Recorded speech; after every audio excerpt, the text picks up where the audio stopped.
like we've never met before. Pinnacle and we've never met before. Capella, we met just up at the top. But my name is Mike, I'm the cruise director on board, been with Royal Caribbean since 2007, been working on cruise ships since 2001, back when I was just 8 years old. So it's nice to have you all here. Welcome on board our Star of the Seas. Hopefully you haven't gotten lost and you found yourself a while. Have you seen any shows yet? Have you seen any shows? Yes? What have we seen? Did you see the ice show? Anybody see the ice show? Yeah? Okay. Aqua show? Back to the Future. A little bit of everything. That's great. We've got a lot of things happening. Some new to brand stuff that you, as our most experienced cruisers, definitely need to check out. We have one thing called Mic Drop. That's at the end of the week. That is the ultimate sing-along with the show band. It's a big production in Absolute Zero. And of course, something which was very, very popular last week was the Price is Right game show. So that's coming up on night number 5. Last week we almost gave away a car, which was super awesome. Because yeah, just like the game show on TV, you got a chance to win a car. So definitely check that out. But we're gonna get things started here, and we're gonna introduce the first gentleman who I'm sure everybody wants to hear from. He is indeed the master of the vessel. If you don't mind putting your hands together and welcoming to the stage, Captain Rob Hempstead.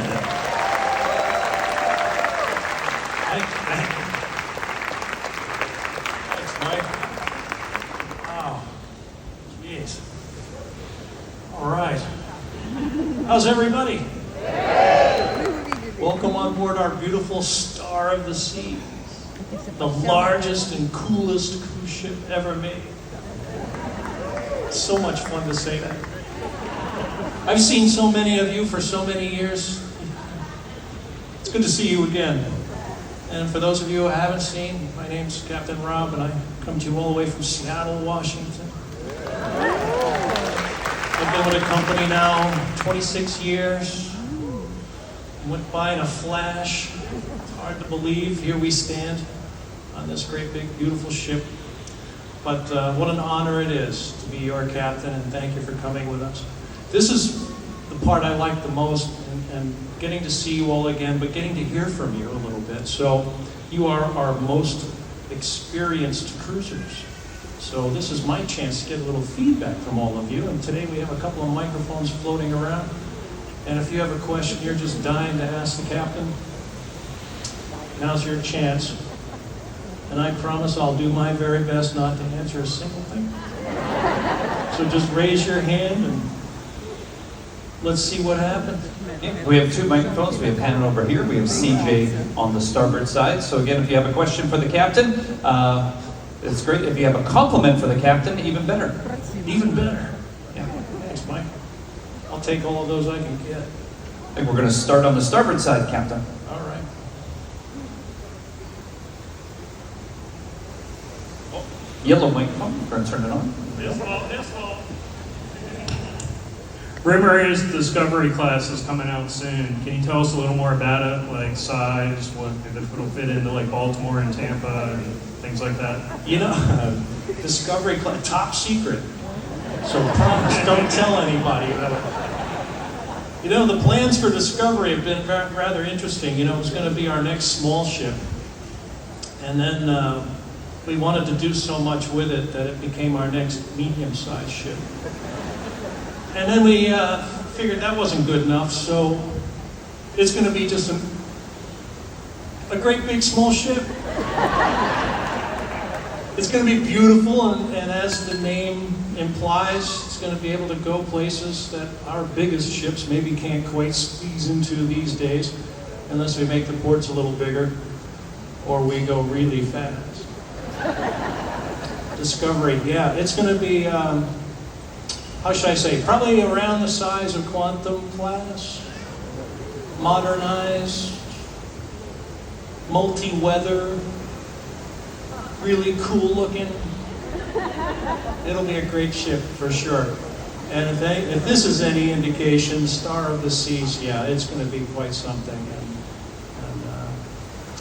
yeah, you know, I've been here now almost a year with Star of the Seas, and when I came, this was just a big construction site, and really hard to imagine what it was going to be if you hadn't seen Icon before. Because when you're in the shipyard, it's something else entirely. But to see it come to life and see how the design teams work and the architects and how they get and work together with the shipyards and how we produce what we do and how we innovate discovery. Yep, it's going to be a good one. Promise you that. All right, we're going to go over to the port side, 3 rows up. Hi, I'm Dave from Florida. I've said with you before, Captain, but the question is, are there more ports where you can refuel with LNG developing, or what's going on?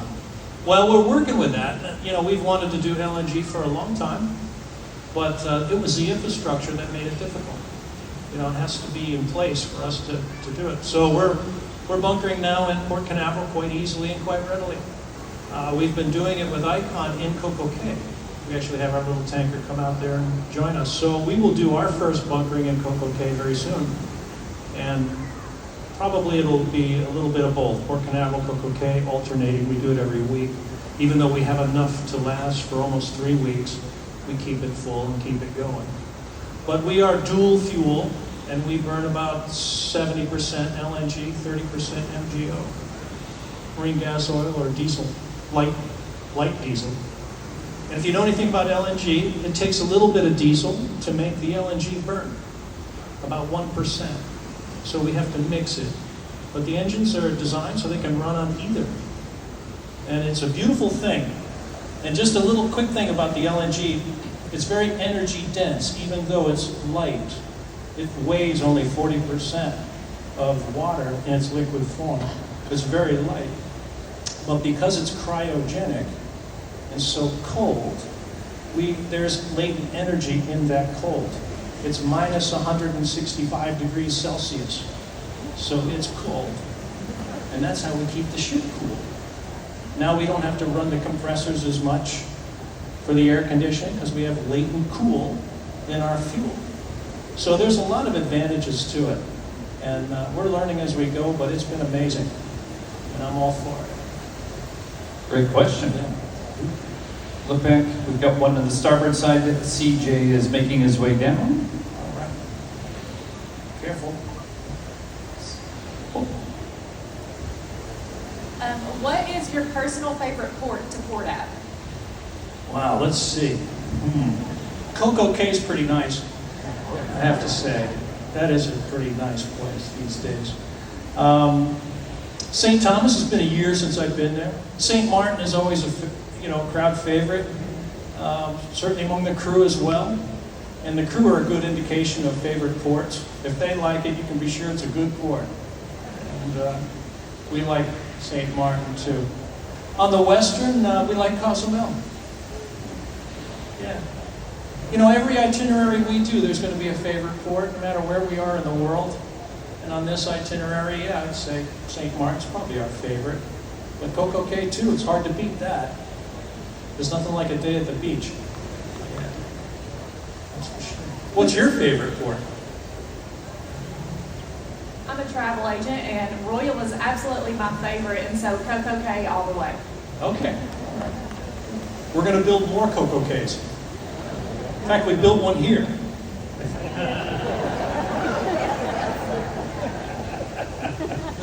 All right, last one. Last question over here on the port side. Hello. Hi, Ray Holland from Orlando, Florida, and I know on the Celebrity Edge class ships, I believe the propellers are under the bow and not the stern.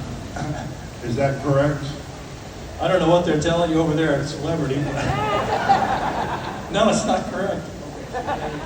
Unless they turn it around backwards. Sometimes it's hard to tell the bow from the stern. I'm teasing them over there, right now. I'm telling you. We were with Beyond yesterday. That's of that class. Yeah. No, their propellers are they have 2 azipods similar to ours. We have 3. They have 2. They don't need all 3, so we gave them 2. And they have 4 bow thrusters up forward, but they're not as big as ours, and we have 5. Just saying. Size matters. Apparently. Don't choke, Mike. Oh, very good. Ladies and gentlemen, it's a pleasure to see you all. We're going to do Captain's Corner on the last sea day. And I think we're actually, because we're going to do it in the theater, we'll do it on day 6. day 6, okay, there you go. We have 2 sea days in a row, so there you go. So if you have any more questions, I'll be there.